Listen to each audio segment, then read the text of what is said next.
Hi, I'm Mariah Carey, and we're about to throw it back with Billboard.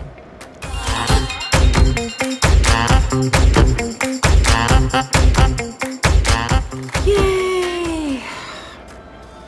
Okay, so looking at this album cover, my very first album cover, Mariah Carey. I know I got really creative with the title.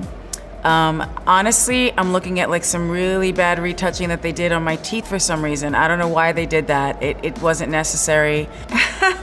And my little brother / nephew once told me that I look like George Washington in this photo. I think it's the hair, I don't know. So every time I look at this picture, all I think about is the fact that he told me I look like George Washington. I don't know. And you know you can survive, so when you feel like home. I'm looking at this particular shot going, I would now kill somebody for leaving that shot in here because it's just a full-on shot from my bad side.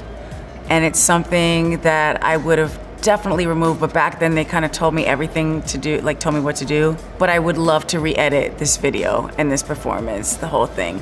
But I'm very thankful for the song. Let me be serious for a minute. I'm really proud of it because of the fact that it has endured for a really long time, and a lot of people have told me that it helped save their lives, and they've had it tattooed on their bodies, and you know, just persevered through difficult times. And I performed it at the benefit on 9/11/2001. A Tribute to Heroes was the name of the show. You know, I performed it at the inauguration of President Obama.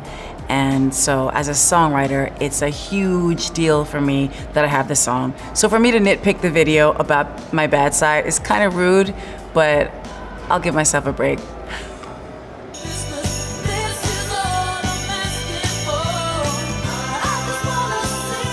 This is so festive. You can't say it's not festive. I don't love every shot in this video, but it's the first Christmas song I ever wrote, and it makes me happy every single year that I listen to it.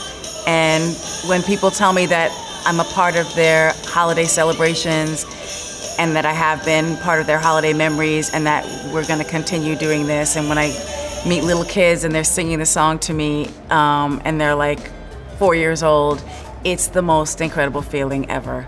So thank you anybody out there that's ever heard and loved the song.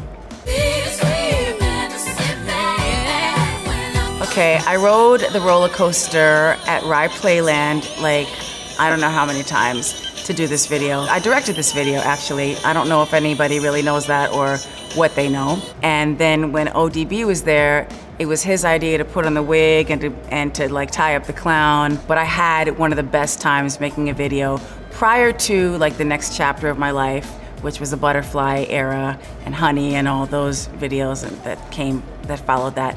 I had a great time because I got to ride the roller coaster that many times, and I love riding roller coasters. And I got to hang out with ODB upstate New York when he went wig shopping, and we just had the best time ever. So Heartbreaker is one of my favorite videos that I've ever done. I had the best time. We recreated, I don't know how to explain it. We created a character called Bianca. Christopher Buckle, the fabulous Christopher Buckle, did a total transformation of me and created this version of me, dark-haired version, the villainous version of Mariah Carey, and her name is Bianca. And we have a fight scene. Jackie Chan choreographed the fight scene, and it was so much fun. Oh, also, I ripped off the top of my jeans for this video, and I noticed that the low, whatever you want to call it, low rider, what are they called? Like the jeans with like a lower, because other than that, the jeans people were wearing were like high-waisted, and I was like, why? Why are we doing a high-waisted jean? That's not flattering. I didn't understand it. So me and my stylist, then stylist Tanya Twist, may she rest in peace, we kind of like cut the top of the jeans off and ripped them off, and we cut them and then ripped them. And then I did the video with those jeans on, and afterwards I went to the studio, and I remember DJ Clue and my friend Tracy were there, and they were like, where'd you get the jeans? And then I noticed, like the next, really soon after, that all these designers were doing the same cut of jeans, and I'm like, why did nobody patent this? But it was okay. I made it through, and I still hate high-waisted jeans. One of my favorite collaborations I've ever done was with the incomparable Whitney Houston. We did a song for the movie The Prince of Egypt called When You Believe. I'm looking at this picture, which is from our live performance at the Oscars. And Miss Debbie Allen, who I love with all my heart, told us that we both had to wear white. And I was like, okay. So I remember that Joan Rivers made me feel horrible she was like, I heard you gained weight, but you look great to me. And I'm like, thank you. Now I have to go sing live at the Oscars with Whitney Houston on stage in front of the entire world. But anyway, God bless her. This was one of my favorite nights ever. Working with Whitney was an experience I'll never forget, and it was a bonding experience. Like before that, when we did the video for When You Believe, we really kind of like put all the whatever, like rumors and nonsense behind us, that there was like there was nothing. We didn't know each other. Once we knew each other, we had the best time together, and I was honored to work with her. So when I look at this picture, I'm just, I'm really proud that we had this moment together. Okay, so there's a lot of things I could say about this video. When I got together with Jermaine Dupri for the album, The Emancipation of Mimi, I had already written and collaborated with a lot of other people for that album. And then L.A. Reid said to me, have you gone in with Jermaine? Like, what's up with that? And the truth is, I hadn't gone in with Jermaine yet for that album.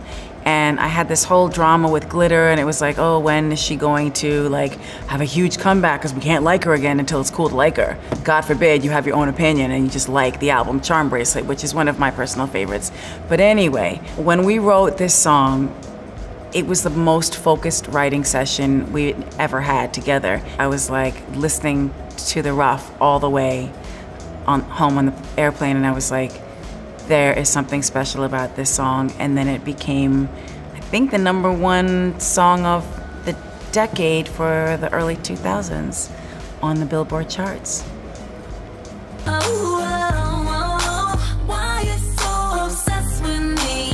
Okay, so I'm not going to talk about the writing process for this song because there was a very specific inspiration for it. And I had the best time making this video because, once again, Christopher Buckle created this character, which is not anybody specific, but it is the stalker, the male stalker. And I've never, ever, ever put on any kind of like, even a blazer. Like, I don't do that. So this was a huge moment. And even like now that I have twins, and my twins are 8 years old, and they look at this and they're like, how is that you? So I'll never forget the making of that video or the song. And it actually had a huge resurgence in 2019, this year, on TikTok, where there was this Obsessed challenge, and it became a really big thing. And like, my kids were like, what is this? Like, let's do this challenge. It's the Obsessed challenge. It's huge. We can't believe it. And it just, I guess it felt like a new song to people. And it had peaked at #7 originally on the Billboard Hot 100. But not that that's low, but compared to a #1, I guess it's low, but it became my most streamed song of the past year. So that's kind of a big deal, considering that it came out in 2009. So, fun facts about Obsessed.